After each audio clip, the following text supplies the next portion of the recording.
ये कहानी है एक वचन की जो एक राजकुमारी का भविष्य तय करता था। पर उसका सपना केवल एक रहस्य नहीं था, ये एक खोज का आरंभ था।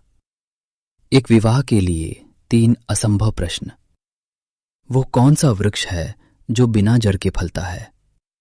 जब 2 महान मस्तिष्क मिले तब उत्तर मिला, और मिल गया वो खजाना जो बांटने से बढ़ता। स्वर्ण कमल का रहस्य, क्या है वो सत्य? प्राचीन भारतवर्ष में जहां विंध्य पर्वत की चोटियां बादलों से बातें करती थीं, एक समृद्ध राज्य था, विजयनगर। इस राज्य का हर कोना खुशहाली और कला से जगमगाता था। इसके शासक थे महाराजा वीरभद्र, जिनकी वीरता की गाथाएं पड़ोसी राज्यों में भी सम्मान से गाई जाती थीं। महाराजा वीरभद्र की एकमात्र पुत्री थी राजकुमारी पद्मिनी। पद्मिनी केवल रूपवान ही नहीं थी, वो एक गहन स्वप्नदर्शी थी, जिसे इतिहास, दर्शन और प्रकृति के अनसुलझे रहस्य जानने में गहरा आनंद आता था। जहां अन्य राजकुमारियां आभूषणों और नृत्य संगीत में मन लगाती थीं, पद्मिनी अपनी विशाल पुस्तकालय में घंटों बिताती थी, या राज्य के सबसे पुराने मंदिरों की टूटी हुई मूर्तियों के पीछे छिपी कहानियों को समझने की कोशिश करती थी। पद्मिनी के जीवन में सबसे प्रिय स्थान था राजमहल का गुप्त उपवन। इस उपवन के मध्य में एक प्राचीन सरोवर था, जिसके बारे में कहा जाता था कि उसमें एक भी कमल नहीं खिलता था।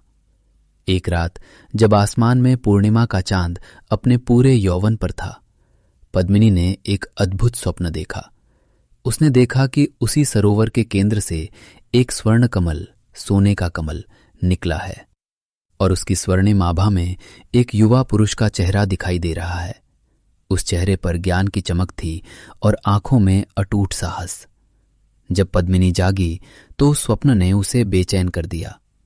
वो जानती थी कि ये केवल एक सपना नहीं था, ये कोई संकेत था।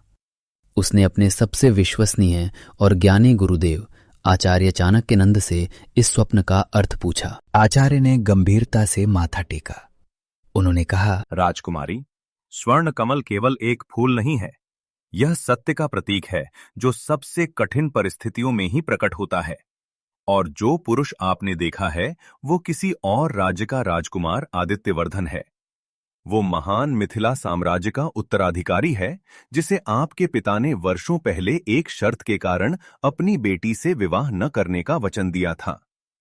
उस शर्त का रहस्य केवल एक ही व्यक्ति जानता है, वनवासी संत रुद्रपाल। यह सुनकर पद्मिनी का हृदय तेजी से धड़कने लगा।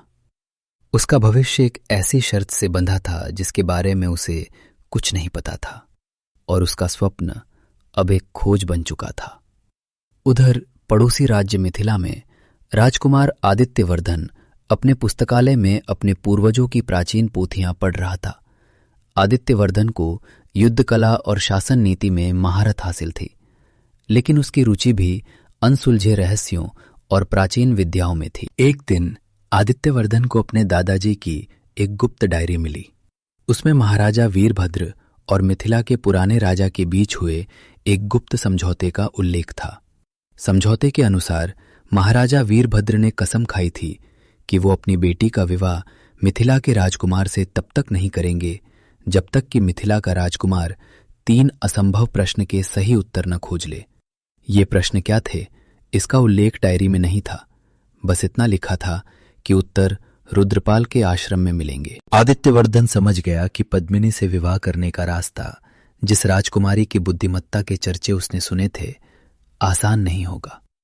यह एक राजनीतिक चुनौती से कहीं अधिक ज्ञान और साहस की परीक्षा थी।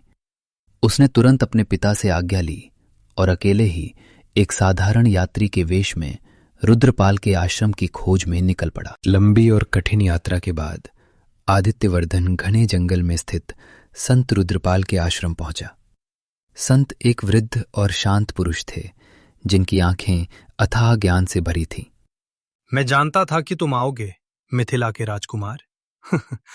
तुम्हारे पिता और महाराजा वीरभद्र ने यह शर्त किसी दुश्मनी में नहीं, बल्कि यह सुनिश्चित करने के लिए रखी थी कि विजयनगर को केवल एक योग्य, ज्ञानी और आत्मिक रूप से मजबूत शासक ही मिले। संत ने फिर 3 प्रश्न प्रस्तुत किए। वह कौन सा वृक्ष है जो बिना जड़ के फलता है? वह कौन सा संगीत है जो बिना वाद्य यंत्र के बजता है? वह कौन सा खजाना है जो बांटने से बढ़ता है? संत ने आदित्यवर्धन को 1 सप्ताह का समय दिया और चेतावनी दी। यदि तुम एक भी उत्तर खोजने में असफल रहे तो तुम्हें विजयनगर की सीमा से हमेशा के लिए दूर रहना होगा। इसी बीच राजकुमारी पद्मिनी ने भी अपने गुरु आचार्य चाणक्यनंद की सलाह पर वनवासी संत रुद्रपाल के आश्रम की दिशा में गुप्त रूप से यात्रा शुरू कर दी थी। वो ये जानने के लिए बेचैन थी कि महाराजा वीरभद्र ने ऐसी शर्त क्यों रखी थी। वो अपने घोड़े पर एक साधारण लड़की के वेश में जंगल और पहाड़ों को पार करती हुई आगे बढ़ रही थी। एक भयानक तूफान वाली रात पद्मिनी ने एक गुफा में शरण ली। वहां पहले से ही एक युवक आग जलाकर बैठा था। ये और कोई नहीं बल्कि राजकुमार आदित्यवर्धन था। दोनों एक दूसरे के असली परिचय से अनजान थे, लेकिन उन्होंने अपनी यात्रा के उद्देश्य साझा किए, ज्ञान और एक अनसुलझा रहस्य। पद्मिनी ने अपनी स्वप्न की कहानी सुनाई। आदित्यवर्धन ने अपने 3 प्रश्नों के बारे में बताया। मेरे सरोवर में स्वर्ण कमल तभी खिल सकता है जब मेरे सवालों के जवाब मिले। दोनों ने मिलकर उन प्रश्नों पर विचार करना शुरू किया। उनकी बुद्धिमत्ता और ज्ञान एक दूसरे के पूरक थे। पहले प्रश्न पर चर्चा करते हुए पद्मिनी ने प्राचीनी दर्शनों का हवाला दिया, जहां जीवन को एक वृक्ष के रूप में वर्णित किया गया है। वह वृक्ष कर्म का वृक्ष है जो बिना जड़ के फलता है, क्योंकि कर्म फल देने के लिए किसी भौतिक जड़ पर निर्भर नहीं करता। ये केवल इच्छा शक्ति से उत्पन्न होता है। दूसरे प्रश्न पर आदित्यवर्धन ने ध्यान और योग की पोथियों का ज्ञान लगाया। वो संगीत आत्मा की आवाज है जिसे अनाहत नाद कहते हैं। ये बिना किसी वाद्य यंत्र के हृदय में बजता है, जिसे केवल गहन शांति में ही सुना जा सकता है। तीसरे प्रश्न पर दोनों एक मत थे। वो खजाना ज्ञान है जिसे बांटने से वो कम नहीं होता, बल्कि अनेक लोगों के विचारों से मिलकर और अधिक विशाल और समृद्ध होता जाता है। उत्तर मिलने के तुरंत बाद दोनों ने एक दूसरे को पहचाना।